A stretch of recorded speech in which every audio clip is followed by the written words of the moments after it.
नमस्कार, आदाब, सत श्री अकाल, ढेरों प्यार, जय जोहार, जय छत्तीसगढ़। मैं आपका अपना डागेश कुमार साहू स्वागत करता हूं डीसी क्लासेस पाटन और सीजी पाठशाला स्कूल के इस यूट्यूब चैनल में। प्यारे साथियों, आज हम करने जा रहे हैं आपके दुर्ग जिला में त्रैमासिक परीक्षा में जो क्वेश्चंस आए हैं उनका हल। और आपको बता दूं, ध्यान से सुनिएगा कि ये जो दुर्ग जिला में क्वेश्चन पेपर सेट होता है उसका लेवल बहुत ही शानदार होता है।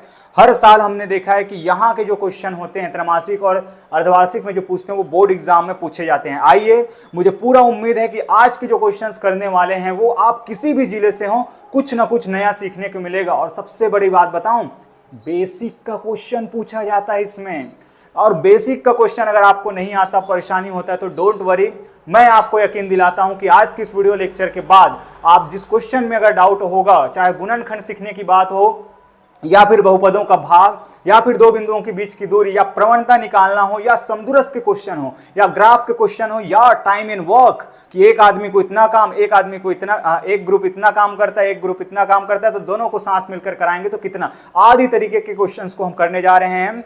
तो एक बार फिर से स्वागत है आप सभी का। अपने फ्रेंड फैमिली सर्कल में इसको सर्कुलेट कर दीजिए, वीडियो को शेयर कर दीजिए, अपने स्कूल ग्रुप में शेयर कर दीजिए। बढ़ते हैं आगे। ये पहला वीडियो मेरे प्यारे साथियों, और मेरा प्रयास रहेगा कि इस वीडियो में ही इसको खत्म कर दिया जाए, लेकिन अगर नहीं होता तो अगले वीडियो में देखेंगे। चलिए बढ़ते हैं आगे। तो पहला क्वेश्चन आ रहा है, 2 घंटा 15 मिनट का यह क्वेश्चन पेपर था और पूर्णांक है आपका पूरा टोटल 50 नंबर का ये पेपर था। साथ ही साथ बता दूं, जो सिलेबस है आपके सीजी बोर्ड क्लास 10th के में, तो ये जो सिलेबस है वो आपका चैप्टर 1 से 7 तक के लिए था, सीजी बोर्ड क्लास 10th का। आइए करते हैं इस प्रश्न को, आगे बढ़ते हैं। यहाँ पे कहा जा रहा है कि x² - 2x + 1 के शून्यक कौन कौन से हैं। चैप्टर 1 का यह प्रश्न है। तो मेरे प्यारे साथियों, इसमें कुछ नहीं, शून्यक निकालना है तो सबसे पहले आपको करना पड़ता है गुणनखंडन। तो इसको अगर आप गुणनखंडन करेंगे तो x² - 2x + 1 इसका गुणनखंड करेंगे तो इसको अगर ब्रेक करूंगा तो ये हो जाएगा आपका x² - x + 1 = 0। अच्छा, चैप्टर 1 है, इक्वल टू 0 नहीं रहेगा। इन दोनों में अगर देखें उभयनिष्ठ क्या है, x, यहाँ बच जाएगा x और यहाँ बच जाएगा -1। इन दोनों में अगर देखें तो माइनस कॉमन आएगा और कुछ नहीं तो 1 कॉमन आएगा। और इस तरीके से आप देख सकते हैं कि x - 1 और x - 1 ये हो गया गुणनखंडन। अगर मैं इससे क्या निकालूं, अगर मैं निकालता हूं इसको शून्यक, तो दोनों को बारी बारी करके 0 के इक्वल अगर रख दूं तो x - 1 = 0 क्या हो जाएगा आपका, x = 1। वैसे ही x - 1 = 0, तो फिर ये x = 1। मतलब कि इसका फर्स्ट का जो आंसर है मेरे प्यारे बच्चों, आपको क्या प्राप्त हो जाएगा, फर्स्ट का आंसर जो है वो ए नंबर का जो आंसर है वो होगा। ठीक, बहुत बच्चे जो है वो अगर गलत किए होंगे भाई तो सुधार लेना, क्योंकि तुरंत जवाब मिल रहा है। सरल रेखा इसका जो समीकरण है, हाँ, स्क्रीनशॉट ले लीजिए। और साथ ही साथ बता दूं, अगर आपको पीडीएफ चाहिए तो आप जो है वो, मैं बता देता हूँ यहाँ पे 7974794030 पर जो है वो हाय या बता देना कि सर त्रैमासिक का हमें जो है वो लिंक चाहिए। चलिए बढ़ते हैं आगे जल्दी जल्दी। अब सरल रेखा y = 7x + 2 की ढाल क्या होगी। बिल्कुल आसान सा है, मानक रूप में दिख रहा है। मानक रूप क्या होता है सरल रेखा का, अध्याय नंबर 6, y = mx + c। बोलो, अब y अकेला है, y अकेला है, m के जगह पे क्या दिखाई दिया मेरे प्यारे साथियों, 7, x और c के जगह पे 2। अब आपको पूछा है रेखा की ढाल या प्रवणता क्या होगी। तो m जो है वो रेखा की ढाल या प्रवणता होता है। तो इसमें से देखो कहां पे है, m जो है वो रेखा की ढाल या प्रवणता होता है, तो सर +7 जो है वो रेखा की ढाल और प्रवणता होगी। आई होप आपको समझ में आया होगा। समझ आएगा तो लाइक कर देना, शेयर कर देना। बहुत जल्द 1000 सब्सक्राइबर होने वाला है और इस वीडियो के बाद अगर हो जाता है तो फिर क्या ही कहें, लगातार हम आपके साथ हैं। ठीक, आगे बढ़ते हैं। यहाँ पे 2 चरों के रैखिक समीकरण निकाय, ये और एक और दिया है, 2 समीकरण निकाय है, उसका आलेख कैसा होगा। समीकरण क्या है मेरे प्यारे साथियों, समीकरण है आपका x - 3y = 7 और 2x - 6y = 9। अब ये मामला है कि समीकरण के इसका क्या निकालना है आपको, हल का प्रकार और साथ ही साथ ज्यामितीय अर्थ या फिर ग्राफिकल रिप्रेजेंटेशन। इसका ग्राफ कैसे दिखेगा, तो ग्राफ है नहीं, पर ध्यान से समझिए। इसमें अगर आप देखें यहाँ से a1/a2 निकालें 1/2, यहाँ से b1/b2 निकालें -3/-6, यहाँ पे 7/9 निकालें। इसको थोड़ा सॉल्व कर देंगे तो ये कट जाएंगे और ये आ जाएगा आपका 1/2, 3 एकम 3 और 3 दूनी 6, तो ये आया 1/2। दोनों बराबर हैं और ये जो है वो बराबर नहीं है, अर्थात A1/A2 बराबर है B1/B2 के, बराबर नहीं है C1/C2 के, और ये बताता है कोई हल नहीं, नो सॉल्यूशन को। और जब कभी भी ये होगा मेरे प्यारे बच्चों, तो ये जो है वो अगर कोई हल नहीं है तो दो समांतर रेखाएं ये प्रदान करेगा आपको। मोस्ट IMP, इतने दिनों से हमने जो है इसके बारे में चर्चा किया पर आज तक ये क्वेश्चन नहीं आया था, बट इस बारी प्रिंट चेंज हुआ है, जो ब्लू प्रिंट चेंज हुआ है तो उसमें जो है देखने को मिल रहा है इस लेवल का क्वेश्चन। ध्यान से समझिएगा, इसका स्क्रीनशॉट आप ले सकते हैं, मैं करने जा रहा हूं इसको इरेज। ठीक, प्रश्न है आपका, द्विघात समीकरण ax² + bx + c = 0 अगर है और जहां पे a बराबर नहीं हो सकता शून्य के, मूल वास्तविक एवं समान है, तो a, b और c के बीच कौन सा संबंध होगा। बहुत ही खतरनाक और बहुत ही ट्रिकी क्वेश्चन है, बहुत शानदार लेवल का क्वेश्चन आपको पूछा गया है। और इस लेवल का अगर तैयारी करना है तो अगर आप हमारे आसपास से हैं तो आप DC क्लासेस स्पार्टन जरूर ज्वाइन कीजिए मेरे प्यारे साथियों, आपको लाभ जरूर होगा। 7 डेज फ्री डेमो क्लास देते हैं, कोई दिक्कत नहीं, आइए बैठिए समझिए जाइए। ठीक, पैसा लागे न कौड़ी, ठीक, हर्रा लागे न फिटकिरी, आओ 7 दिन बैठाओ, देखाओ समझाओ, हम आपला जानबो, आओ आप अगर गुरु जी जान हो, आओ समझ गए, अच्छा लगे तो ज्वाइन करो, नहीं तो कोई दिक्कत नहीं। ठीक, जय जोहार, बढ़ता नागू कोती। तो ये है आपका, ये अगर द्विघात समीकरण के मूल वास्तविक एवं समान है, ध्यान से समझिएगा, मूल क्या है, वास्तविक एवं समान, और वास्तविक एवं समान है तो d का मान, d क्या है सर, विभेदक, विभेदक का मान क्या होता है मेरे प्यारे साथियों, शून्य होता है। ठीक है, अगर शून्य है तो मूलों की प्रकृति क्या होता है, वास्तविक एवं समान, ले लिए। अब d क्या होता है सर, तो d का रिलेशन है मेरे प्यारे साथियों इस तरीके से, ये है सूत्र। तो मैं क्या ये नहीं कह सकता कि d अगर 0 है तो ये पूरा सूत्र ही 0 के बराबर होगा।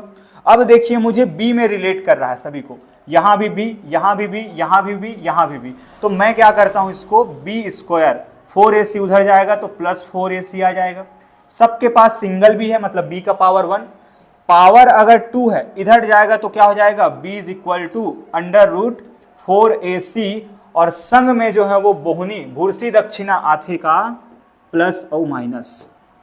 ठीक, तो इसका आंसर जो है वो होना चाहिए b = ±√4ac। मेरे प्यारे साथियों ये है, बहुत स्टूडेंट ने जो है वो इसमें मिस्टेक किया है, आप ध्यान से करिएगा, अगर नहीं समझ आया होगा तो एक बार और पीछे करके वीडियो देख लीजिए, कोई दिक्कत नहीं है। आगे बढ़ते हैं, आगे जो है वो और भी बहुत ही शानदार लेवल के क्वेश्चन इंतजार कर रहे हैं। -14 और -4 का समांतर माध्य, अध्याय नंबर 4 का यह क्वेश्चन है। समांतर माध्य का मतलब क्या है, दोनों को जोड़ो और 2 से भाग कर दो, तो -14 -4 डिवाइडेड बाई 2, -14 और माइनस ये हो जाएगा -18/2, तो -9। आंसर क्या आ गया, ब नंबर। द्विघात समीकरण के मूलों का योगफल क्या होगा, सर मूलों का योगफल क्या होता है, मूलों का योगफल होता है मेरे प्यारे साथियों, सबसे पहले तो ABC निकालना आता है कि नहीं आता है, नहीं आता, सुनो मैंने बोला ही नहीं, नीचे लेवल से समझाऊंगा भाई, नीचे लेवल से एक एक चीज आपको समझ में आना चाहिए। तो सबसे पहले इस समीकरण की तुलना आपको क्या कर देना है, मानक रूप ax² + bx + c बराबर 0 से। तो a का वैल्यू कितना आ जाएगा, यहाँ पे a का वैल्यू आ जाएगा आपके लिए, a बराबर हो जाएगा आपका, इसमें कुछ नहीं मतलब यहाँ पे 1 है 1, b का वैल्यू आ जाएगा -7 और c का वैल्यू आ जाएगा +5। अब मूलों का योगफल अल्फा प्लस बीटा, हिंदी में लिख लेना इधर, होता है आपका -b/c, -b/c पक्का नहीं होता मेरे भाई, -b/a होता है, कॉन्फिडेंस होना चाहिए तुरंत। अगर आप देख रहे हैं कमेंट में लिखना कि सर हमें याद था। ठीक, तो माइनस, ये मेरा सूत्र का माइनस, और b अपने आप में देखो कंपैरिजन किए हैं तो कितना आया, -7 और बटे 1, तो ये आ जाएगा 7। इसका मतलब इसका आंसर किधर है, किधर, ये रहा +7। ठीक, बढ़ते हैं आगे। ठीक है, आगे बढ़ते हैं स्लाइड नंबर 5 पे। यदि किसी सरल रेखा की प्रवणता 1 है, मोस्ट IMP, ये भी भाई बड़े इंतजार हमने किए हैं, हर साल मैं बच्चों को पढ़ाता हूं, हर साल ये ट्राई करता हूं कि ये प्रवणता का सूत्र होता क्या है, निकलता कैसा है, पूरा डिटेल में बताने का ये ट्राई रहता है, साथ मिलकर डिस्कस करते हैं, बहुत मजा आता है। पर आज तक ये क्वेश्चन दिया नहीं था, मतलब अलग तरीके से भले दिए होंगे सत्य असत्य में, पर इस लेवल में नहीं दिया था। अब देखिए बहुत ही अच्छा लेवल का क्वेश्चन है। सरल रेखा की प्रवणता 1 है तो x अक्ष के साथ उस रेखा का झुकाव कितना होगा। मेरे प्यारे साथियों, आपके सिलेबस की अगर मैं चर्चा करूं तो आपका सिलेबस जो है वो अध्याय 6 में ये कुछ इस प्रकार है। ये x अक्ष, ये y अक्ष, ठीक। रेखा की झुकाव या प्रवणता x अक्ष के साथ ही मेजर किया जाता है। तो अगर मेरे पास मान लो जाए कि यहाँ पे एक रेखा है, ठीक। आपको बहुत डिटेल में आपको थोड़ा फील कराते हुए काम करते हैं। ये एक रेखा है, ठीक, ये एक रेखा है, ये एक रेखा है। होप सो आप लोगों को दिखाई दे रहा होगा। तो ये जो कोण है वो कहाँ पे मेजर किया जाता है, कहाँ पे गिना जाता है। ये जो कोण है वो यहाँ पे थीटा को लिया जाता है। और जब कोण की बात होती है तो कोण की बात में मेरे प्यारे साथियों जो प्रवणता या ढाल होता है वो टेन थीटा से रिप्रेजेंट किया जाता है। टेन थीटा से अगर रिप्रेजेंट किया जाता है तो क्या आप बता सकते हैं, कक्षा 9वीं में आपने पढ़ा है थीटा के किस मान, झुकाव मतलब कोण, किससे, एक्स अक्ष के साथ इस रेखा का ये जो झुकाव है उसको ही हम बोलते हैं, इस रेखा की जो झुकाव है वो अगर प्रवणता 1 है तो झुकाव कितना होगा। तो अगर आप देखें प्रवणता 1 मतलब टेन थीटा का मान अगर मैं 30 डिग्री का लूं तो टेन थीटा 30 डिग्री कितना होता है, किसी को पता है क्या। टेन थीटा 30 डिग्री हो जाएगा मेरे प्यारे साथियों आपका 1/√3। ये हो गया 1/√3। उसके बाद अगर मैं टेन 45 डिग्री लेता हूं तो ये होता है आपका 1। इसका मतलब अगर टेन मतलब इसी को तो मैं क्या बोलता हूं, प्रवणता। टेन थीटा ही प्रवणता m का मान होता है। अब थीटा का मान अगर मैंने 45 पुट किया तो प्रवणता कितना निकला, 1। और क्वेश्चन ने कहा है एक प्रवणता को बताओ तब झुकाव कितना होगा, तो 45 अंश जो है वो झुकाव होगा। 45 अंश जो है वो झुकाव होगा। होप सो आपको समझ में आया होगा। बहुत शानदार लेवल का क्वेश्चन है। आइए एक परेटहा क्वेश्चन आ रहा है आपके बीच में, ठीक है। परेटहा क्यों, क्योंकि मतलब ऐसा लगता है कभी कभी मेरे प्यारे बच्चों की सीजी बोर्ड के पास कुछ खास क्वेश्चन नहीं है या हार्ड नहीं करना चाहता है आपके लिए, ठीक। तो ये जो क्वेश्चन है वो कभी PQR में दिखेगा, कभी और कुछ रूप में दिखेगा। अब हमारे बीच में भाई साहब जो है वो ABC के रूप में है। तो कहने का मतलब ये है कि A अनुपात B अनुपात C है, ऐसा है तो ये समानुपात में है। तब बताओ निम्नलिखित में से कौन सा सही है। तो भैया अगर ऐसा है तो ये कहता है A अनुपात B समानुपात है B अनुपात C के। ये दो जगह पे ऐसे लिखा जाएगा, ठीक। इसका तात्पर्य हम जानते हैं सर A/B बराबर B/C। एक नंबर का और क्वेश्चन मैं आपको बता देता हूं कि दो अनुपातों का या दो तुल्य अनुपातों का साथ बराबर होना ही क्या कहलाता है, आपका समानुपात कहलाता है। या दो तुल्य अनुपातों को ही हम क्या कहते हैं, समानुपात कहते हैं। या दो एक जैसे अनुपात को ही हम क्या कहते हैं, समानुपात कहते हैं, ठीक। तो ये बराबर हो गया। तिर्यक गुणा करेंगे तो C का A के साथ होगा AC और B का B के साथ होगा तो B² AC। तो आंसर क्या आ गया आपका, B² बराबर AC। कैसा लगा, ये नहीं होगा, ये नहीं होगा, ये बिल्कुल सर स नंबर इसका जवाब है। होप सो आपको समझ में आया होगा। बढ़ते हैं आगे जो है वो और क्वेश्चन है 9 और 10। तो एक कक्षा में लड़कों की संख्या 45 तथा लड़कियों की संख्या 20 है, तो लड़के और लड़कियों में संख्या बताइए, ठीक। बॉय और गर्ल्स में जो है वो इनका बताना है। तो बॉयज, ठीक। एक कक्षा में लड़कों का 45 है भाई बॉयज, लड़कियां कितनी हैं 20 हैं। इतना काटो इतना काटो इतना काटो कि कटना बंद हो जाए, वही रेशियो होता है। क्या, इतना काटो इसको एक ही नंबर से भाई, ऐसे नहीं कि कुछ भी से, ठीक। इतना काटो कि ओकर बाद कम कटना ही बंद हो जाए। तो भाई काटो, किससे जाएगा, 5 चौक 20 और 5 नियम 45, ठीक। क्या 9 और 4 एक ही नंबर के टेबल में आते हैं, नहीं आता सर। तो यही रेशियो है, इसी को हम लिखते हैं 4:9:4, 9:4। कहाँ छिपा बैठा है ये। तो 9 के बाद रेशियो का ये शानदार लेवल का क्वेश्चन है। अगर मैं कहूँ मेरे प्यारे बच्चों इसको तुरंत ही स्टार मार्क लगा लो, तुरंत प्रभाव से जो है वो इनको नोट कर लो अपने खाता में, उस खाता में जिसमें आपको इस क्वेश्चन को पढ़ना है, मतलब पढ़ना ही है, पढ़ना है मतलब पढ़ना ही है, कैसे भी करके, अभी छोड़ना ही नहीं है। क्या कह रहा है कि अगर 3a बराबर 4b और 4b बराबर है 6c के, तो a, b और c के जो रेशियो है वो बताओ। ध्यान से समझिएगा इस क्वेश्चन को। इसका मतलब ये है कि 3a जो है वो किसके बराबर है, 4b के बराबर है, और 4b जो है वो मेरे प्यारे साथियों किसके बराबर है, 6c के बराबर है। ध्यान से समझिए यहाँ पे।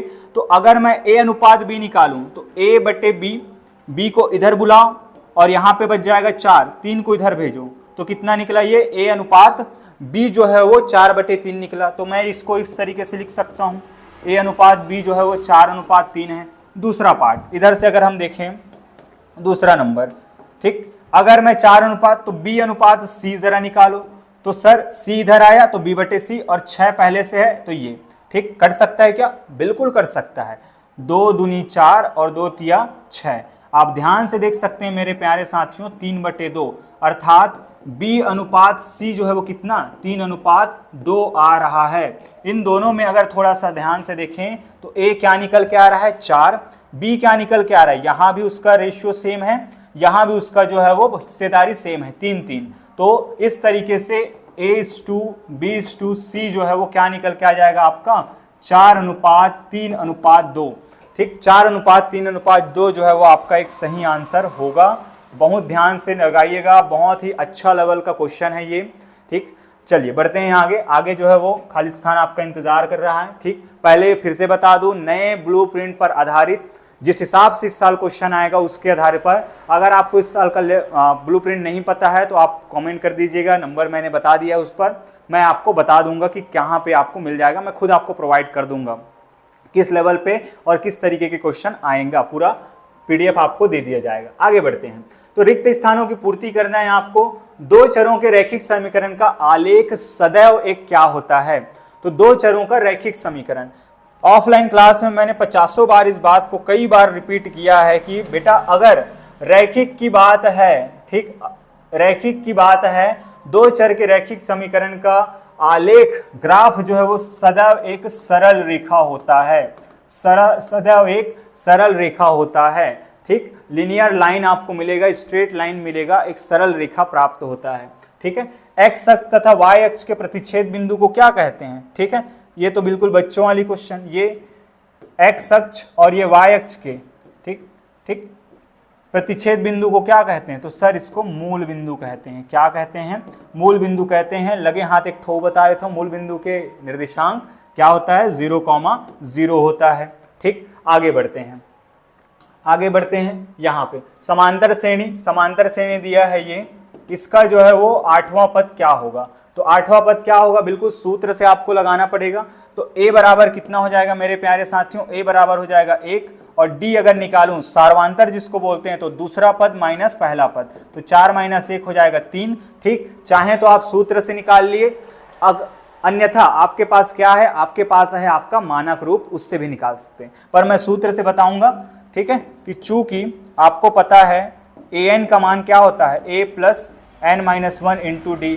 सर n कहाँ पे है, तो यही होता है मेरे प्यारे बच्चों, ये जो 8 दिया गया है, ये जो 8 दिया गया है वही क्या है, n का मान। तो a 8वां पद निकालना है, तो a का मान है 1 धन 8 - 1 गुना d का मान है 3। आगे बढ़ते हैं, तो 1 धन 7 बचेगा और 7 तिया 21, इस तरीके से 22 जो है इसका मान आ जाएगा। कितना, 22 जो है इसका मान आ जाएगा। आगे, किसी बहुपद के शून्यकों की संख्या उस बहुपद की खाली स्थान होती है। बहुत ध्यान से समझिएगा, इस प्रश्न को मैं डिटेल में बताने वाला हूं।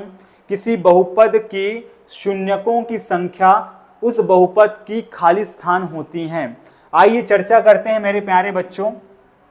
अगर मेरे पास बहुपद ये है, तो इसका मैं शून्यक निकालूंगा, तो आपको पता है 0 के बराबर रखना पड़ेगा, तो x बराबर कितना निकलेगा आपके पास, -1। ठीक, अगर मेरे पास ये है x² - 11, ठीक, या x² ये 16 ले लो, तो इसको निकालना आप लोगों को सिखाया होगा कि सर इसका गुणन खंडन करते हैं। x तो ये आता है आपका x² - 4 का स्क्वायर, फिर इसको करते हैं x - 4 और x + 4, एक एक करके दोनों को बारी बारी करके शून्य के बराबर रखेंगे, तो ये आ जाएगा x बराबर 4 और x बराबर -4। इस तरीके से 4 और -4 जो है वो आपके क्या हैं, शून्यक हैं। ध्यान से समझिए इसको, इस रिलेशन को ध्यान से समझिए।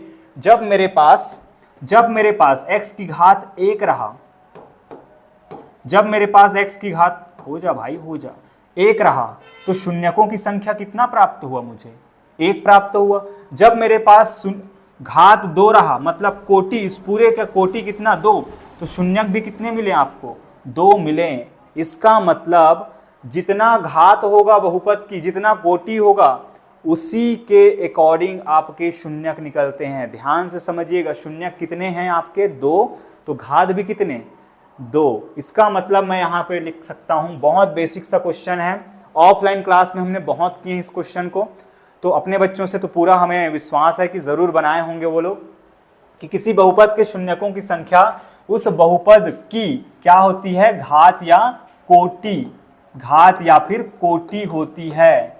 ठीक है, चलिए बढ़ते हैं आगे। यदि किसी बिंदु का निर्देशांक -5,0 है तो वह खाली स्थान अक्ष पर स्थित होगा। पॉइंट टू बी नोटेड, निर्देशांक अगर -5,0 है तो वह खाली स्थान अक्ष पर स्थित होगा। ठीक, इनका अगर आप लेना चाहें तो स्क्रीनशॉट ले सकते हैं, नहीं तो मैंने कहा है कि इसका जो PDF है जो मिल जाएगा, या तो लिंक में मिल जाएगा नीचे। अगर लिंक ओपन नहीं होगा तो आप जो है वो नंबर पर कॉल कर सकते हैं। कौन से नंबर पर सर, तो एक बार ज़रूर लिख लीजिए आप, तो 7974794030 पर जो है वो व्हाट्सअप करिएगा तो ज़रूर जवाब मिल जाएगा। आइए इसको बढ़ते हैं आगे। इस साहब का क्या कहना है, तो इसका कहना है कि -5,0 कहाँ पे।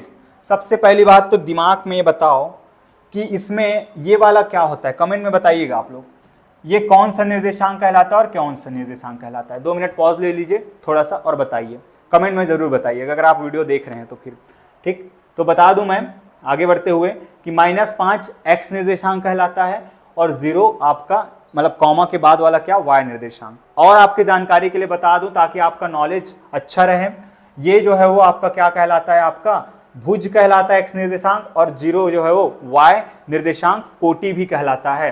तो यहाँ से अगर हम चर्चा करें तो हमें पता है कि इस x अक्ष में, इस पूरे x अक्ष में मेरे प्यारे बच्चों, इस पूरे x अक्ष में आप देखो, अगर आप पूरे x अक्ष में, आप खुद सोचिए ना, अगर आप इस पूरे x अक्ष में क्या करेंगे, ऐसे चलेंगे, ये चल रहे हैं, ठीक, रेंग रहे हैं, तो बोलो आपको क्या x का ही मान मिलेगा कि y का भी मिल जाएगा। ऑब्वियस सी बात है x का ही मान मिलेगा ना इसमें। तो क्या आपने y की तरफ तनिक भी चला है, बिल्कुल नहीं चला है। इसका मतलब y 0 का यही इशारा है कि ये पूरा कौन से अक्ष में होंगे, इस अक्ष में होगा, इस अक्ष में। अब ये नेगेटिव भी हो सकता है, पॉजिटिव भी। तो अगर आप आंसर देते हैं x अक्ष या फिर आप -x अक्ष भी लिखते हैं तो दोनों ही आंसर जो है आपके सत्य हैं। x अक्ष या तो -x अक्ष, दोनों ही सत्य हैं। कहाँ पे स्थित होगा, ये बहुत डिटेल में बताने का प्रयास रहा। आइए बढ़ते हैं आगे। ये जो क्वेश्चंस हैं आपके 2 नंबर के क्वेश्चन इंतजार कर रहे हैं। अब 2 नंबर के क्वेश्चन बहुत ही आसानी से हो जाएगा। ठीक, दिया है आपको लिख देना है, क्या दिया है, भाजक, भाज्य और शेषफल, सॉरी भाजक, हाँ भाजक, भागफल और शेषफल निकालना क्या है, भाज्य निकालना है। दिया है, लिखने के बाद हम जानते हैं इनके बीच में संबंध होता है। चूंकि हम जानते हैं भाज्य बराबर होता है आपका भाजक गुणा भागफल, भागफल धन शेषफल, इनमें एक रिलेशन होता है ये, तो मान रख दो। भाज्य निकालना है हमें तो ये इधर ही रहेगा। ठीक, भाजक कितना दिया है, भाजक दिया है आपका 4x - 7 गुणा भागफल है x धन 1 धन 0। ठीक, ध्यान रखिएगा मेरे प्यारे बच्चों, सबसे ज्यादा जो गलती होती है वो यहाँ पे होती है कि बच्चे जो है वो ब्रैकेट्स यूज नहीं करते हैं, कोष्टक यूज नहीं करते हैं। आपको ऐसी गलती नहीं करनी है। आगे बढ़ते हैं, तो 4x इसका गुणा इस पूरे के साथ होगा, तो 4x गुणा x धन 1 -7 का गुणा x धन 1 पूरे के साथ। अब इसके साथ मत लटका देना, ठीक, वो 0 है और 0 धन हो रहा है, कोई दिक्कत नहीं है। ठीक, ये हो जाएगा 4 और x स्क्वायर, ये हो जाएगा धन 4 एकम 4 और x का x, minus plus minus 7x, minus plus minus और 7 एकम 7। ठीक, x वाला x वाले के साथ जुड़ता घटता है और बिना x वाला बिना x वाले के साथ, सजाती पद एक साथ जुड़ते एवं घटते हैं। तो क्या x की घात 2 का कोई दोष दिखाई दिया, बिल्कुल नहीं सर। तो ये एज इट इज रहेगा पूरा का पूरा, धन 4x माइनस 7x। ये तो x की घात 1 और x की घात 1 है, तो ये आपस में दोस्त हैं, तो जोड़ और घट सकते हैं।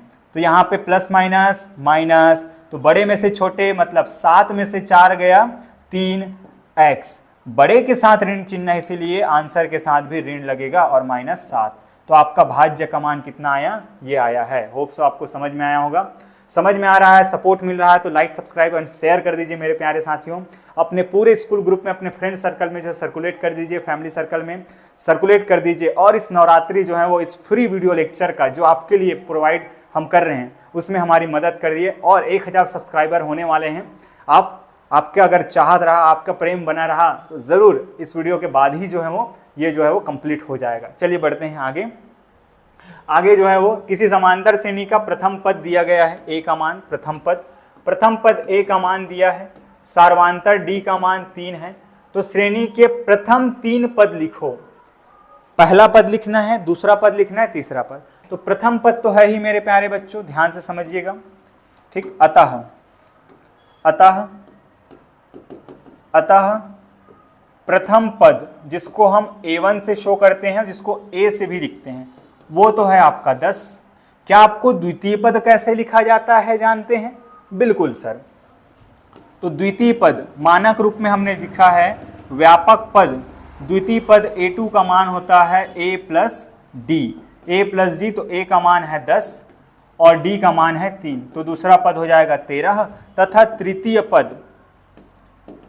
पद a3 से जिसको डिनोट करते हैं, ये होता है a प्लस 2d, ठीक। तीसरा पद निकालेंगे तो d के साथ 2 का गुणा करेंगे, दूसरा पद निकालेंगे तो d के साथ 1 का गुणा करेंगे, और पहला पद निकालेंगे तो d के साथ 0 का गुणा करेंगे। इसीलिए यहाँ पे 0 को हमने नहीं लिखा है। तो ये हो जाएगा 10 धन 2 गुणा 3 मतलब कि 16, ठीक। तो अतः पहला पद ये, दूसरा पद ये और तीसरा पद ये। देखो कितना समय लगा, 2 नंबर तुरंत आपके अकाउंट में तुरंत तत्काल प्रभाव से जो है वो क्रेडिट कर दिया जाएगा। अगर आपने ऐसा बनाया होगा तो मैच कर लीजिएगा। आइए, 2 बिंदुओं के बीच की दूरी, बहुत ही अच्छा लेवल का क्वेश्चन है, ठीक है। अध्याय नंबर 6, 2 नंबर बिंदु क्या क्या दिए गए जी? बिंदु P2, -3 और Q 5, -7 भाई -7, ठीक। ये है 2 बिंदुओं के बीच की दूरी, आपके और आपके दोस्त के घर के बीच की दूरी, ठीक। कैसे निकाल देंगे आप? तो आपका घर एक बिंदु, आपके घर का दोस्त का घर दूसरा बिंदु है, तो इनको क्या करना है, हमें सूत्र में मान रखना है। सूत्र में हम जानते हैं सर, सूत्र क्या क्या है? सूत्र जो होता है आपका 2 बिंदुओं के बीच की दूरी d बराबर होता है आपका, चूंकि d बराबर x2 minus x1 whole square plus y2 minus y1 का होल स्क्वायर। सर अब ये x2 और y2 क्या है? x2 और y2 क्या है? x1 y1 क्या है? घबराने की ज़रूरत नहीं है। आप डीसी क्लासेस पाटन के स्टूडेंट हैं, अगर ऑनलाइन भी देख रहे हैं तो पहला बिंदु से x1 y1 निकलेगा, दूसरा बिंदु से x2 y2 निकलेगा। कैसे सर? तो ऐसे, इसको तनिक बाद में लिखना, पहले कंपैरिजन करके तनिक निकाल लो भैया। क्या? पहला बिंदु से यहाँ, इसलिए यहाँ x1 बराबर ये 2, y1 बराबर ये -3, x2 बराबर दूसरा बिंदु में ये 5 और y2 बराबर जो है वो -7। क्या दिक्कत है? कौनो हो का ऐसन जो नहीं निकाल पाहू? ऐसन नहीं हो ना? ठीक, बिल्कुल आराम से करना है भाई। अपने बोली अपनी भाषा को आपको नहीं भूलना है। 2 मिनट अगर बताऊं, 2 सेकंड लेकर, ठीक। जो मज़ा अपनी बोली भाषा में है वो किसी और में कहाँ। तो छत्तीसगढ़ महतारी जिगर कोरा में हमन सब पढ़त बढ़न हैं, ठीक। प्रयास यही है कि गणित जैसे विषय भी आप लोग मज़ेदार तरीके से पढ़ाएं, ठीक है। बाकी इंग्लिश और हिंदी मीडियम दोनों ही चलता है यहाँ पे, ऐसी बात नहीं कि सीजी में ही पढ़ाते हैं। आइए कभी डीसी क्लासेस पाटन, तो पता चलेगा किस लेवल पे हम लोग तैयारी कराते हैं, ठीक है। बाकी रिजल्ट आपके सामने ही है। आइए बढ़ते हैं आगे। मान रख देना है, तो मान पुट करेंगे तो इस तरीके से डी मतलब कि P और Q के बीच की दूरी क्या निकल के सामने आ रहा है मेरे प्यारे बच्चों? तो x2 माइनस x1 मतलब 5 माइनस 2, पहले मान को रखना है पूरे की घात 2 धन y2 माइनस y1 तो -7। ध्यान से समझिएगा इसको, -7 ये मेरा सूत्र का माइनस और ये अपने आप में माइनस है, ठीक। ये मेरा सूत्र का माइनस और y1 अपने आप में माइनस है, पूरे की घात 2। आगे बढ़ते हैं तो ये हो जाएगा आपका 3 की घात 2 धन, यहाँ पे सॉल्व कर लो आहिस्ते से, -7 धन और ऋण का गुना होगा धन 3 पूरे की घात 2, कोई दिक्कत नहीं है, आराम से बढ़ेंगे। तो पी क्यू बराबर आपको मिल जाएगा आपका √3 की घात 2 9 -7 +3 प्लस माइनस माइनस, तो इस तरीके से क्या हो जाएगा 7 - 3 हो जाएगा आपका 4। चूंकि बड़े के साथ क्या लगा है, ऋण का चिन्ह लगा हुआ, इसलिए आंसर के साथ भी क्या होगा, ऋण चिन्ह लगेगा। आहिस्ते से खोलते हैं। पी क्यू बराबर वर्गमूल 9 धन, माइनस का वर्ग धन होता है, 4 का वर्ग 16 होता है। इस तरीके से पी क्यू बराबर वर्गमूल 25 और पी क्यू बराबर 5 आएगा आपका, पी क्यू बराबर 5 आएगा। अगर आप इतना लिखते हैं तो मैं आपको बता दूं, आपका आधा नंबर अब भी कट जाएगा। अगर आप इस पूरे चीज को इतना भी लिखकर पूरा सही आंसर भी लाए हैं, आधा नंबर अब भी कट जाएगा। क्यों? क्योंकि आपने इसका मात्रक या इकाई नहीं लिखा है मेरे प्यारे साथियों।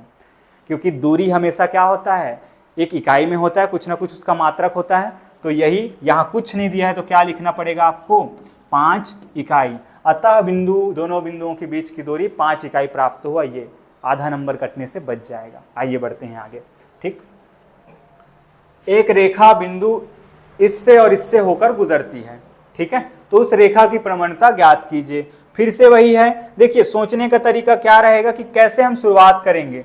तो रेखा की प्रवणता, रेखा की ढाल या प्रवणता क्या होता है, जिसको ढाल या प्रवणता और स्मॉल m से हम शो करते हैं, ये होता है आपका y2 - y1 पूरे का बटा x2 - x1। फिर से वही बातें, x2 और y1, ठीक है, और क्या आया है आपका sorry x1 y1 x2 y2। क्या दिक्कत है, दो बिंदु ना, पहला बिंदु से x1 y1 और दूसरा बिंदु से x2 y2 निकलेगा।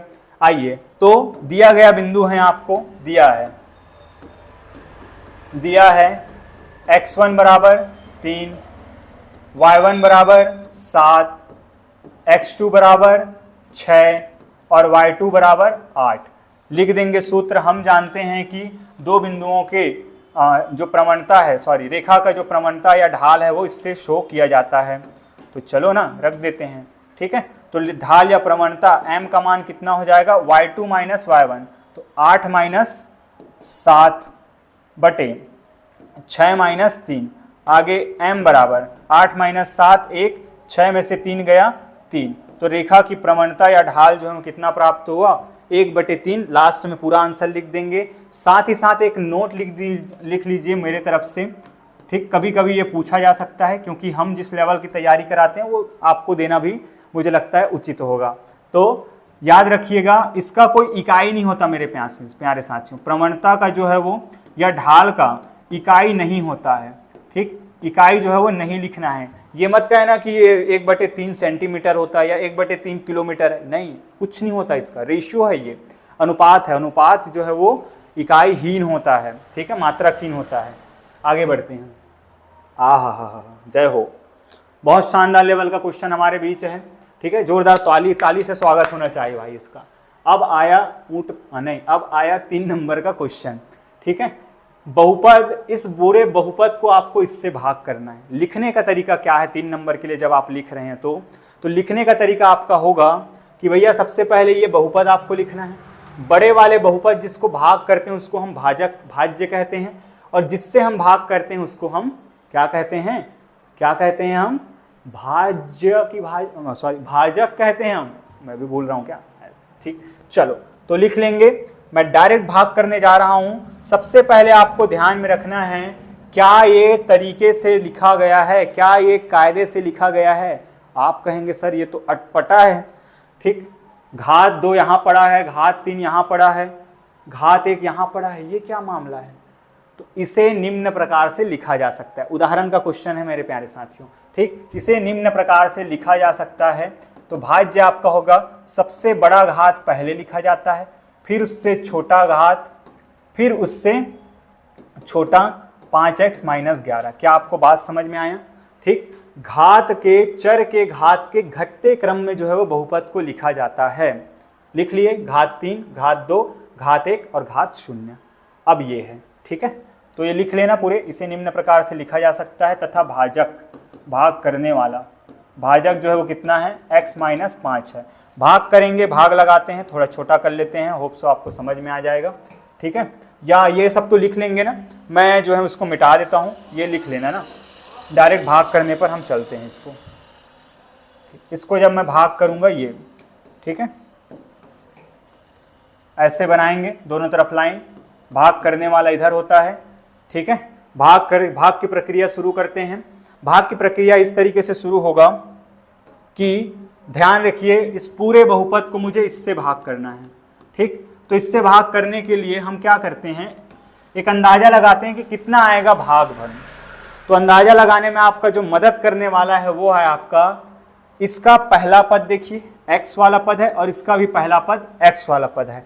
तो हम क्या करते हैं, पहला स्टेप 2x की घात 3 को x से अगर डिवाइड करेंगे, भाग ही करना है ना, इसके पहले पद को इसके पहले पद से डिवाइड लगाकर हम भागफल पता कर लेते हैं, ठीक है। ध्यान से समझिएगा, भागफल पता कर लेंगे तो आधार सेम हो तो घातें क्या हो जाती हैं, घटती हैं।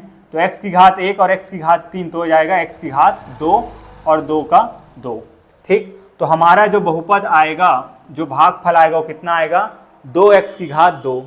अब क्या आपको इस पहले पद को केवल पहले पद से भाग करना था? नहीं, आप कहेंगे सर हमको तो इस पूरे बहुपद को इस पूरे बहुपद से भाग करना था। एग्जैक्टली मेरे प्यारे साथियों, लेकिन करने का तरीका यही होता है कि आप क्या करते हैं, पहले बहुपद को पहले बहुपद से ही, मतलब पहले पद को आपस में भाग करके पूछ लेते हैं कि भागफल कितना आएगा। तो उसने बोला कि मैं 2x² आऊँगा, ठीक। अब इस 2x² को इस पूरे के साथ क्या कर दीजिए, आप मल्टीप्लाई कर दीजिए। मल्टीप्लाई करके आप क्या करिए, इस पूरे के साथ मल्टीप्लाई करके यहाँ पे लिख दीजिए, ठीक। तो आपका आंसर आ जाएगा कि आगे हमें कैसे बढ़ना है। तो 2x² का अगर x के साथ गुना होगा तो ये आ जाएगा 2x की पावर 3, 2x² का अगर -5 से होगा तो ये हो जाएगा 10 x की घात 2। माइनस साइन माइनस लगाएंगे, उसकी वजह से इसका साइन माइनस और ये माइनस का प्लस। अब इसका साइन, इसका चिन्ह ये है और इसका चिन्ह ये है, इनको मत लेना, ये आपस में कट जाएंगे, ये प्लस में है और ये माइनस में है, ठीक। ये माइनस 12x की घात 2 और ये धन 10x की घात 2, तो माइनस प्लस माइनस, तो 12 में से 10 गया, बचेगा मेरे प्यारे साथियों 2x की घात 2। चूंकि बड़े के साथ ऋण चिन्ह इसलिए माइनस 2x की घात 2, बाकियों को एज इट इज छाप दो, ठीक। भूल जाओ आपने जो कुछ भी किया, फिर से 0 पर आ जाओ। कहां से, जहां से हमने शुरू किया था, फिर से हमें अंदाजा लगाना है कि हमारा बहुपद को भाग करने पर भागफल कितना आएगा।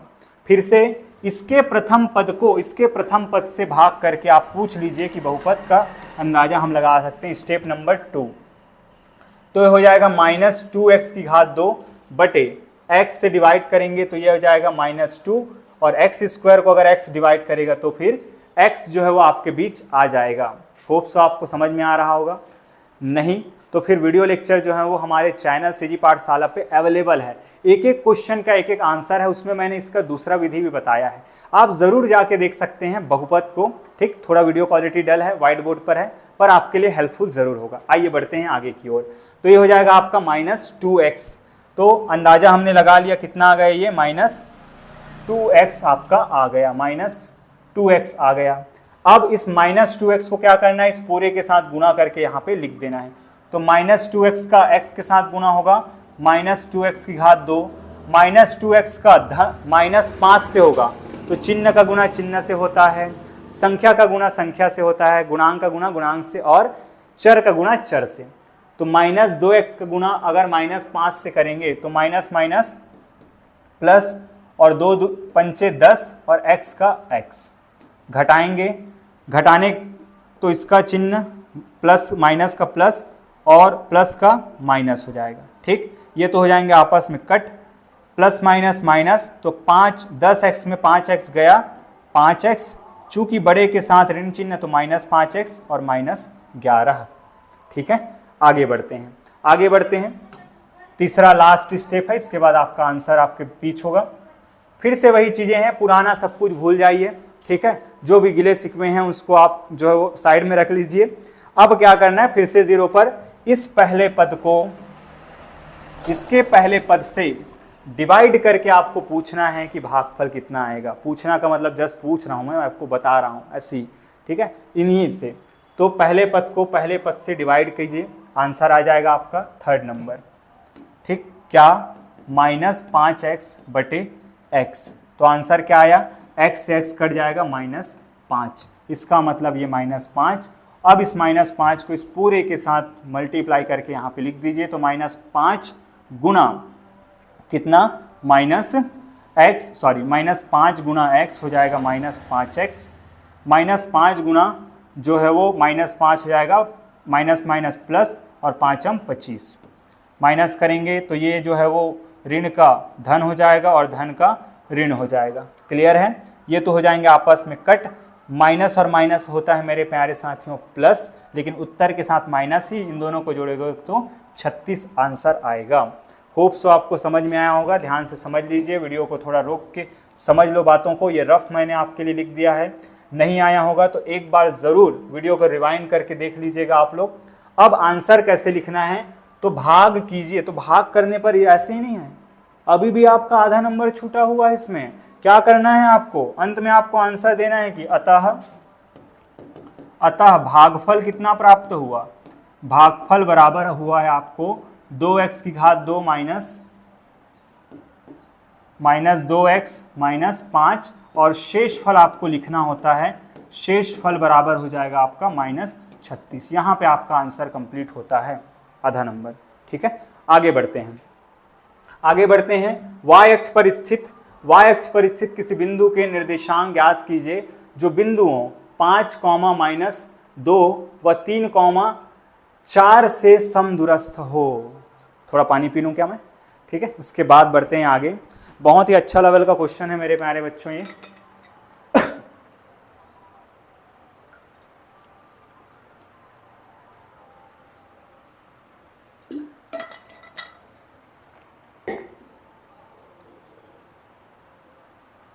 वैसे आपके जानकारी में बताऊं तो पहले जो है वो पुराने ब्लूप्रिंट के हिसाब से ये जो क्वेश्चन है वो 4 नंबर का क्वेश्चन है, बड़ा फेवरेट टीचर्स का, चाहे बोर्ड्स का पूछें। पर अब जो ये क्वेश्चन है वो कितने में पूछा जाने वाला है आपको, अब ये जो क्वेश्चन है आपको पूछा जाएगा केवल और केवल 3 नंबर में। तो इससे क्या संकेत मिला आपको, इसका मतलब क्वेश्चन का जो लेवल होगा, क्वेश्चन पेपर का जो लेवल होगा वो हार्ड रहने वाला है। कहीं ना कहीं थोड़ा सा पहले से बूस्ट किया गया है, आपके माइंड जो है वो अच्छे से जल्दी चलना चाहिए। तो प्रैक्टिस कीजिए, बाकी हम आपके साथ हैं, लगातार आपकी मदद कर रहे हैं, जितना हो सके आपके साथ रहेंगे। और अगर आसपास से हैं तो ऑफलाइन क्लास आ सकते हैं आप, ठीक, 7 डेज फ्री डेमो क्लास है, आइए बैठिए समझिए जाइए, कोई समस्या नहीं है, ठीक। आइए बढ़ते हैं आगे। तो y अक्ष पर स्थित किसी बिंदु के निर्देशांक ज्ञात कीजिए जो बिंदुओं 5, -2 व 3, 4 से क्या हो, समदूरस्थ हो।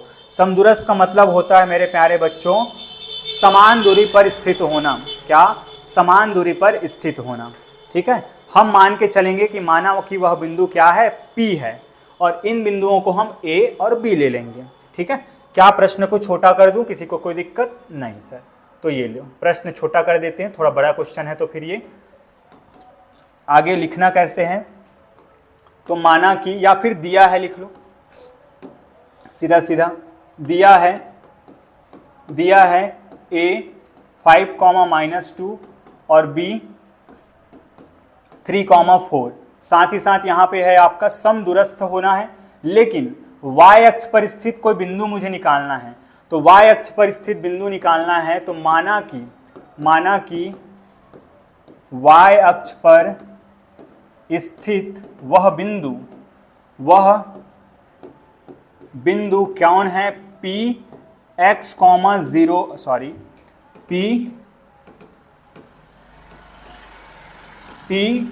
0, y है। सर 0, y क्यों लिया आपने, ध्यान से समझ लीजिए, क्योंकि मैंने कहा है आपको कि डिटेल में बताऊंगा एक एक चीज, जैसे ऑफलाइन में पढ़ाता हूं वैसे मैं आपको पढ़ाऊंगा।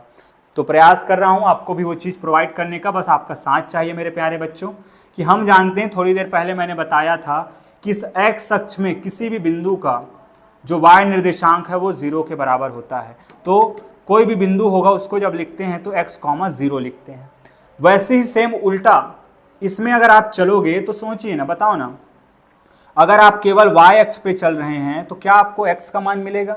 x का मान जब नहीं मिलेगा तो यहाँ पे अगर कोई बिंदु है तो उसका निर्देशांक क्या होगा आपका?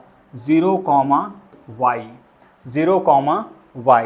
एग्जैक्टली P को बोल रहा है कि वो कहाँ पे स्थित है? y अक्ष पर स्थित है, इसलिए मैंने क्या लिया है इसका निर्देशांक? सीधा सीधा मैंने ले लिया है आपका 0, y मैंने ले लिया है। आइए अब कह रहा है कि ये जो है वो समदूरस्थ हैं। प्रश्नानुसार ये जो बिंदु है इससे जितना दूरी पर है उतना ही दूरी यहाँ से उसका है। तो यहाँ से क्या हो जाएगा? ये प्रश्नानुसार PA बराबर है PB के। और इस पूरे चैप्टर में अध्याय 6 में मैं अपने बच्चों को यही बताता हूँ कि जब कभी भी PQ, PR, CD, AB दिखे आपको तुरंत समझ जाना है कि ये क्या है? A से B तक की दूरी, C से D तक की दूरी, P और R के बीच की दूरी, और ये PQ के बीच की दूरी। तो वैसे ही ये भी है। अब दोनों समदूरस्थ हैं तो समदूरस्थ का दूरस्थ मतलब कि दूरी सूत्र लगेगा। चूंकि D बराबर होता है आपका √ x2 - x1 whole square plus y2 - y1 का होल स्क्वायर, इसलिए PA का इस तरफ लगा लो और PB का इस तरफ, दोनों में बराबर का चिन्ह। PA निकालेंगे तो पहला बिंदु हो जाएगा आपका ये और दूसरा बिंदु हो जाएगा ये। इस पर फोकस नहीं करना है। तो पहला बिंदु ये x1 y1 और ये x2 y2। तो x2 y2 तो 5 - 0 पूरे की घात 2 धन y2 - y1 तो -2 - y पूरे की घात 2 बराबर। क्या बात समझ में आया? फिर से बता दूं, अगर मेरे पास ये है तो ये बनेगा पहला बिंदु, ये तो यही तो PA हुआ ना, P और B के बीच की दूरी। अब बारी है PB की, तो ये पहला बिंदु और ये बनेगा आपका दूसरा बिंदु। ठीक है, तो इस तरफ लिखेंगे। आगे बढ़ते हैं तो ये हो जाएगा आपका कितना?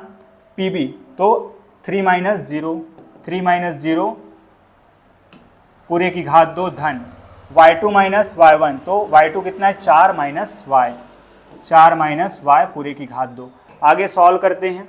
आगे सॉल्व करेंगे, ये हो जाएगा 5 का वर्ग धन, इसको ओपन करेंगे जी, या इसको ओपन, या चलिए अगले स्टेप में कर लेंगे, -2 - y का होल स्क्वायर।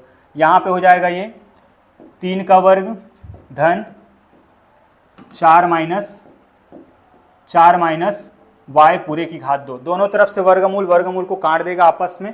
ठीक है, तो वर्गमूल और वर्गमूल कट जाएंगे, तो ये हो जाएगा आपका 5 का वर्ग धन -2 - y पूरे की घात 2 बराबर 3 की घात 2 धन 4 - y पूरे की घात 2। ठीक है, ये जो क्वेश्चंस हैं वो हैं। अब यहाँ पे आप देखिए, क्या ये जाना पहचाना रूप नहीं है?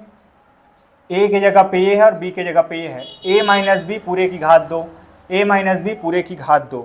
आप जानते हैं इसका सूत्र क्या होता है मेरे प्यारे बच्चों? बिल्कुल नहीं जानते तो मैं लिख देता हूँ आपके लिए। उसमें क्या है कि चूंकि A - b पूरे की घात 2 होता है आपका A² - 2AB + B²। अब बताइए A की जगह पे इसमें कितना है? -2। B की जगह पे यहाँ पे कितना है? -y मत बोलना, आप सूत्र में ही लगा हुआ है माइनस। B की जगह पे y। ठीक है, A की जगह पे ये। आइए ओपन करते हैं तो 5 का वर्ग तो ये हो जाएगा आपका कितना?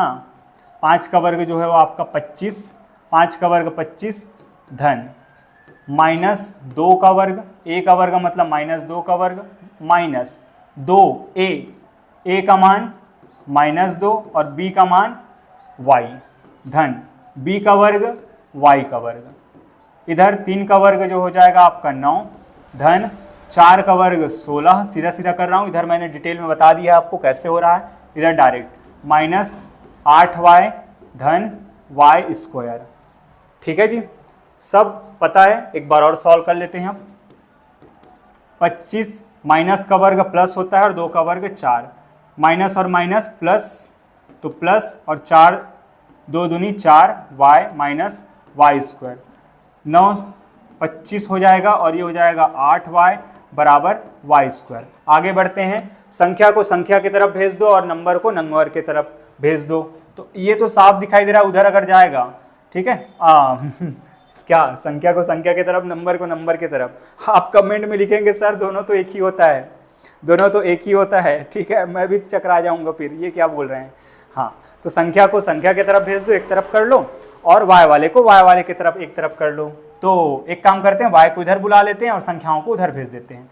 तो y वाला पद इधर कौन कौन सा है, 4y और y स्क्वायर, बाद में आएगा तो 8y ऋणात्मक है, इधर आके धनात्मक हो जाएगा, ये धनात्मक है वो ऋणात्मक हो जाएगा।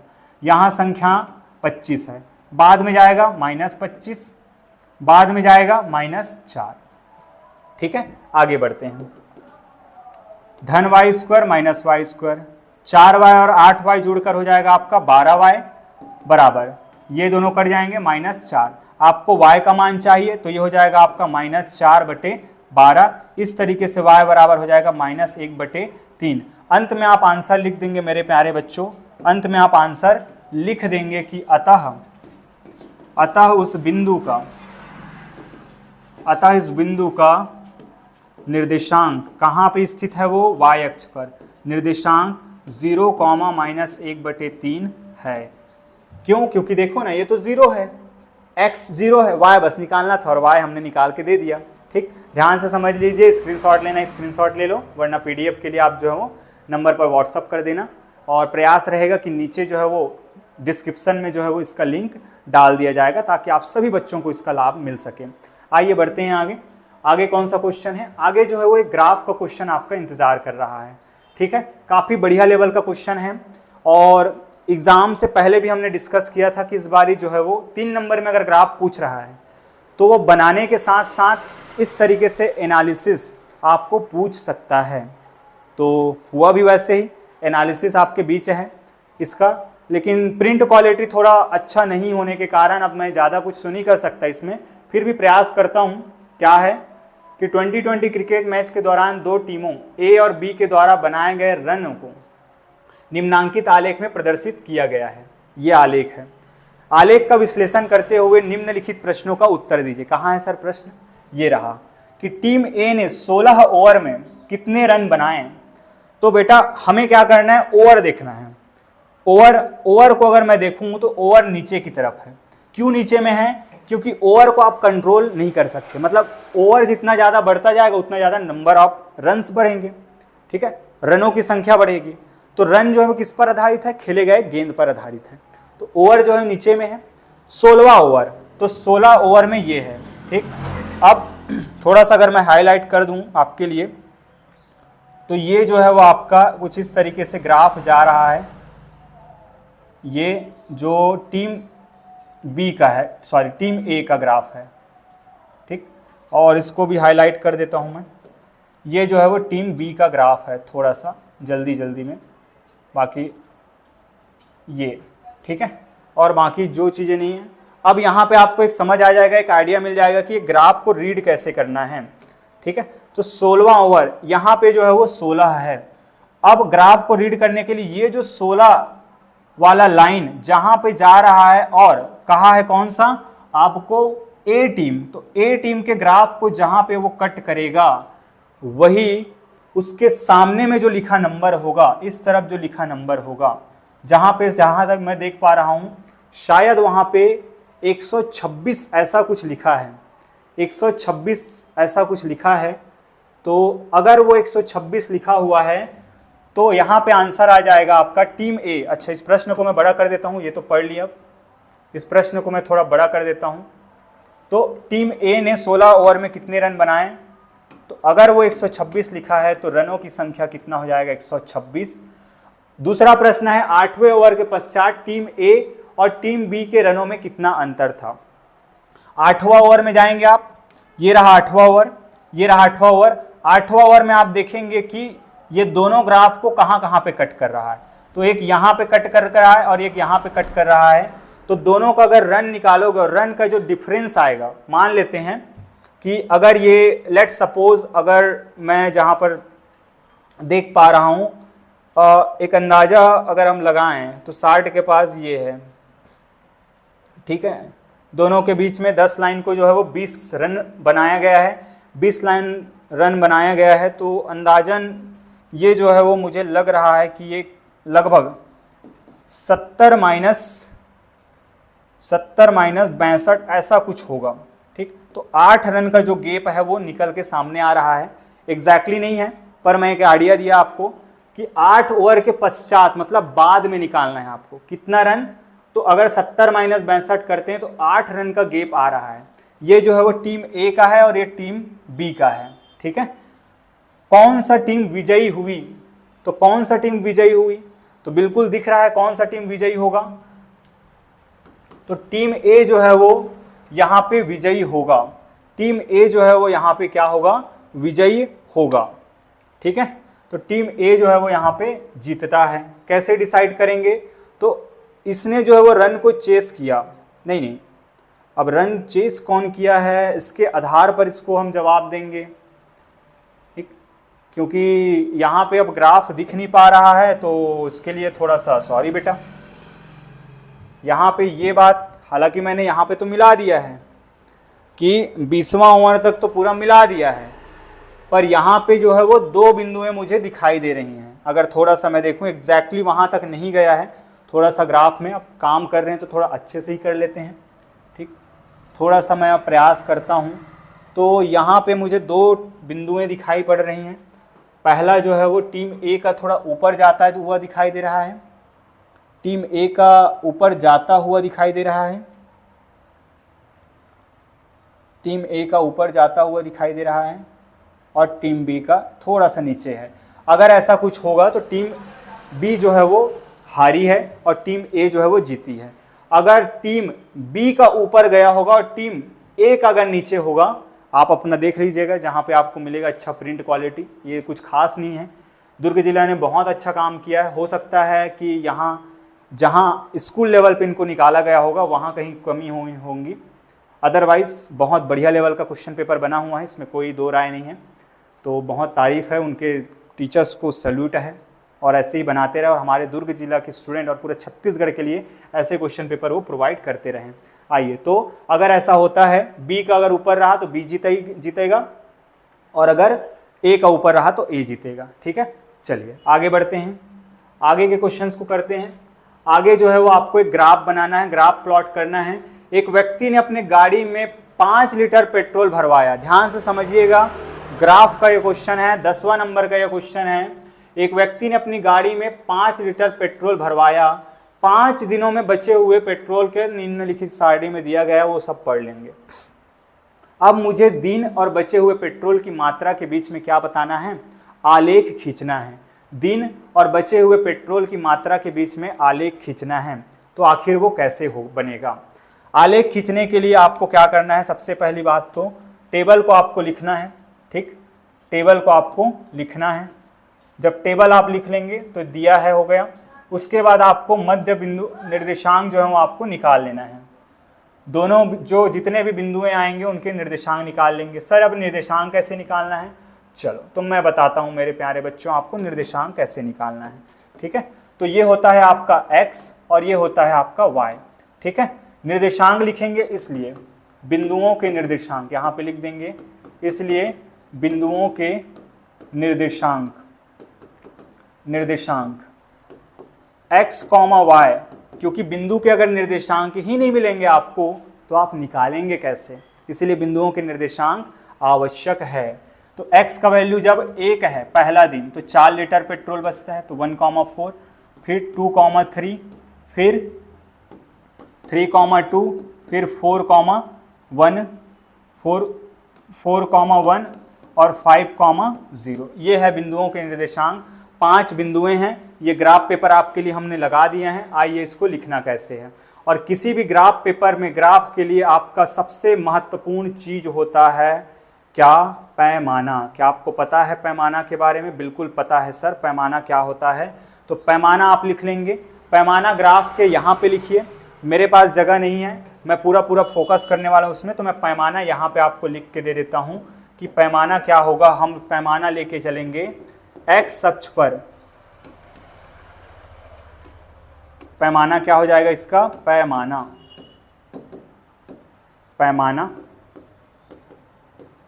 आपका मिल जाएगा आपका x अक्ष पर। ठीक, एक बड़ा खाना एक बड़ा खाना क्या होता है सर? एक बड़ा खाना, ये देखिए ये जो है वो एक बड़ा खाना है, ठीक है। तो x अक्ष पर एक बड़ा खाना बराबर, तो x अक्ष पर हम लेंगे क्या चीज? तो समय को लेंगे। समय को हम कभी भी बांध नहीं सकते, तो समय एक स्वतंत्र चर होता है, इसलिए x अक्ष पर किसको लेंगे? समय को। तो समय कैसे लेंगे? एक बड़ा खाना बराबर एक दिन, एक दिन हम ले लेंगे। उसके बाद y अक्ष पर होगा, y अक्ष पर एक बड़ा खाना बराबर क्या हो रहा है? बचे हुए पेट्रोल की मात्रा, जो कि किस में दिया गया है? लीटर में। तो 1 लीटर, 1 लीटर। होप सो आपको समझ में आ गया होगा। ध्यान से समझ लीजिए, किसी प्रकार की कोई दिक्कत या कोई परेशानी अगर आपको लगता है कि उसमें जो है आपको समझ नहीं आ रहा है कोई चीज़, तो आप ज़रूर से मुझे बता दीजिएगा कमेंट में, ठीक है। उसको सुधार करके एक शॉर्ट वीडियो के थ्रू जो है हम आपको बताने का प्रयास रहेगा मेरे प्यारे बच्चों, ठीक। चलिए बढ़ते हैं आगे की तरफ, ठीक है। तो पैमाना हमने लिख लिया, अब बनाना है हमें ग्राफ। तो ग्राफ बनाने के लिए आपको पता है x अक्ष और y अक्ष खींचना है। तो ये रहा मेरा x अक्ष, ये मैंने x अक्ष खींच दिया, और ये रहा मेरा y अक्ष, ठीक, ये y अक्ष खींच दिया, ठीक है।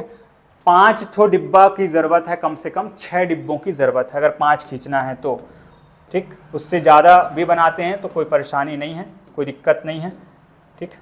ध्यान से समझिएगा, ग्राफ का ये पोर्शन है, ठीक है। जिनको भी ग्राफ बनाने नहीं आता है, इस पूरे वीडियो को बहुत ध्यान से समझिएगा, एक ही बार में सीख जाएंगे, बहुत आसान है। 3 नंबर आपके तुरंत तत्काल प्रभाव से आपके खाता में जो है वो एंट्री कर दिया जाएगा अगर आप सही से बनाते हैं। पैमाना यहाँ पे लिखते हैं, आइए, ये है आपका दिन, तो लिख देते हैं यहाँ पे दिन, ठीक, दिन है,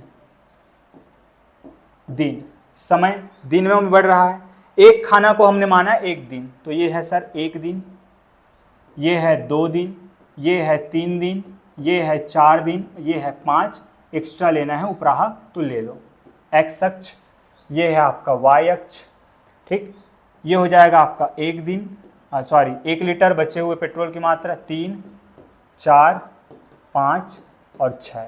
साथ ही साथ आपको यहाँ पे जो है मेरे प्यारे बच्चों इस बात को लिख देना है कि ये है आपका बचे हुए पेट्रोल की मात्रा, ठीक है। थोड़ा सा जगह कम है, ये क्या है आपका बचे हुए पेट्रोल की मात्रा, किस में है सर? तो लीटर में, लीटर में, ठीक। इस तरफ आगे बढ़ रहा है ये, ठीक हो गया। अब बनाना है हमें ग्राफ, बहुत ही आसानी से ग्राफ बन जाएगा इसका। आइए तो देखो, पहला क्या है, जब x का मान 1 है तब y का मान क्या है? x का मान पहला वाला होता है, दूसरा वाला y का, तब y का मान 4 है। तो पहला दिन में कितना पेट्रोल बचा? 4। तो ये इसका जहां ये वाला रेखा जिधर उठ रहा है और इसका रेखा इधर जा रहा है, दोनों जहां पे प्रतिच्छेद करते हैं उसी बिंदु को हम कहेंगे कि यही है सर 1,4, यही है आपका 1,4। आगे बढ़ते हैं, 2, जब 2 दूसरा दिन तो 3 लीटर पेट्रोल भरा है, बचा है, तो ये है आपका 2,3। तीसरा और तीसरा में 2, ठीक। जब x का मान 3 तो y का मान 2, तो 3,2। इसका चौथा तो 1 ही लीटर में बचा है और 5वां दिन में पूरा खत्म, ठीक है। तो ये है आपका ग्राफ में बिंदुओं को दर्शाना, ये है आपका 4,1 और ये है आपका 5,0। अब ग्राफ अभी अधूरा है, अभी तो बाकी है ना बनाना, ठीक है। तो इनको क्या करने वाले हैं हम? इनको कर देने वाला है एक लाइन से ज्वाइन, एक स्ट्रेट लाइन से, एक सीधा लाइन से अगर हम जब ज्वाइन कर देंगे तो बनने वाला ही ग्राफ हमारा क्या होगा? अभिष्ट ग्राफ होगा। आप चाहे यहाँ से ज्वाइन करें, चाहे आप ऊपर से भी ज्वाइन करते हैं तो भी कोई दिक्कत नहीं है, ठीक। अगर आप ऐसे ऊपर से भी ऐसे ज्वाइन करते हैं तो भी कोई समस्या नहीं होगा, क्योंकि स्पष्ट पता चल रहा है कि कहाँ से गुजरेगा ये, ठीक है। तो अगर ऐसे भी ज्वाइन करते हैं तो भी कोई दिक्कत नहीं, ऐसे एक्स्ट्रा भी निकल जाता है तो भी कोई समस्या नहीं है भाई। आराम से रिलैक्स होकर आपको काम करना है, ठीक है, डरना घबराना नहीं है। ये लो, ठीक। तो इस तरीके से आपका ग्राफ पूरी तरीके से बन गया है, ठीक। स्केल से मिलाइएगा, अच्छे से मिलाइएगा, पैमाना को जो है वो आप वहाँ पे लिखिएगा। अगर मैं चाहूँ तो इसको शिफ्ट करके देख लेता हूँ, अगर शायद शिफ्ट हो जाए, ताकि एक बढ़िया तरीके से जो है वो एक आपका ग्राफ दिखाई पड़े। ये इस तरीके से पैमाना आपका कलर, ये ठीक, यहाँ पे लिखा था वो वहाँ पे लिख दिए, कोई दिक्कत नहीं, यहीं पे रहेगा तो भी कोई समस्या नहीं है। इस तरीके से टोटल आपका जो ग्राफ बन चुका है। आइए बढ़ते हैं आगे और आगे कौन सा क्वेश्चन है उस पर जरा नज़र डालते हैं। तो आगे जो है वो ये इस तरीके से 11, 12 और 13 तीन क्वेश्चन और होंगे। ठीक, अब ये तीन तो कहने का मात्र है मेरे प्यारे बच्चों, पर ये तीन नहीं है, असल में ये जो है वो आपके 3 से ज़्यादा, 3 दूनी 6 क्वेश्चन होंगे। क्यों 6 क्वेश्चन होंगे, एक बार क्रॉस चेक कर लेता हूँ मैं। ठीक है, 1 2 3 4 5 6। क्यों? क्योंकि अब यहाँ से ये अथवा वाले क्वेश्चन आपके शुरू हो जाते हैं। तो वीडियो लेक्चर जो है काफ़ी लंबा चला गया, 1 घंटा 8 मिनट 10 मिनट होने वाला है। तो आज की इस वीडियो लेक्चर में हमने जो है वो 1 नंबर 1 अंकों वाले प्रश्नों की बात की, 2 अंकों वाले प्रश्नों की बात की और 3 अंकों वाले प्रश्नों की बात की। इसके बाद वाले वीडियो में जो है वो हम बात करने वाले हैं आपके इन बड़े प्रश्नों की। तो तब तक के लिए अपना ख्याल रखिएगा, और साथ ही साथ आपको बता दें, अगर आप अपने आसपास हमारे आसपास से हैं तो ज़रूर ज्वाइन कर सकते हैं आप DC क्लासेस स्पार्टन, जहाँ पे हम बेसिक से एडवांस लेवल पे आपके मैथ्स को प्रिपेयर करवाते हैं। साथ ही साथ क्लास 6 से 10 तक के लिए भी जो है वो ऑल सब्जेक्ट और सिंगल सब्जेक्ट भी अवेलेबल है, फिजिक्स केमिस्ट्री मैथ्स सब चीज़ अवेलेबल है, हिंदी मीडियम इंग्लिश मीडियम के लिए। इसका अगर PDF चाहिए तो आप इस नंबर पर जो है हमें संपर्क कर सकते हैं। और 1000 सब्सक्राइबर होने वाला है, तो आप ज़रूर से हमारा सपोर्ट करिएगा। पूरा उम्मीद है कि इस वीडियो के बाद जो है वो सब्सक्राइबर बढ़ेंगे, और लगातार आप हमारे साथ हैं, इसके लिए आप सबका तहे दिल से सहृदय बहुत बहुत धन्यवाद। ख्याल रखिए अपना, नवरात्रि में जो है पढ़ाई करिएगा माता की सेवा के साथ साथ, क्योंकि बेटा कर्म ही भक्ति का स्वरूप होना चाहिए आपका।